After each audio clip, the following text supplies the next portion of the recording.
Cancer healer centre a new beginning. చంద్రబాబుకి ప్రతిపక్ష హోదా లేకుండా చేస్తానని గతంలో జగనే మాట్లాడారు. ఐదుగురిని లాగేస్తే చంద్రబాబుకి ప్రతిపక్ష హోదా ఉండదని అసెంబ్లీలో జగనే అన్నారు. సంఖ్యాబలం లేకపోతే ప్రతిపక్ష హోదా రాదని ఆ విషయం జగన్కి తెలుసు అన్నారు స్పీకర్. 175 మంది సభ్యులున్న నేటి ఆంధ్రప్రదేశ్ శాసనసభ అతిపెద్ద ప్రతిపక్ష పార్టీకి కనీసం 18 మంది సభ్యులుంటే తప్ప ప్రతిపక్ష నాయకుడి హోదా రాదని అందరికీ అర్థమవుతుంది.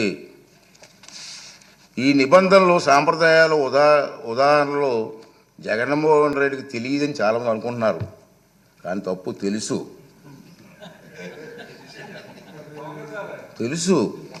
ఎందుకంటే 2019 జూన్ 13న ముఖ్యమంత్రి హోదాలో ఆయన ఇదే సభలో ప్రసంగిస్తూ చెప్పిన మాటలు మనందరం గుర్తు చేసుకోవాల్సిన అవసరం ఉంది.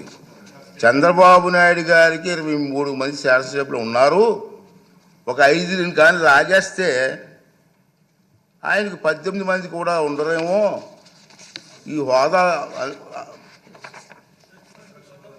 17 మంది ఉంటారు, అప్పుడు ఆయన ప్రతిపక్ష నాయకుడు స్టేటస్ కూడా ఉండదని చెప్పి ఇదే జగన్మోహన్ రెడ్డి గారు ఈ హౌస్లో మాట్లాడిన సంగతి మీ అందరికీ తెలుసు. Cancer healer centre a new beginning.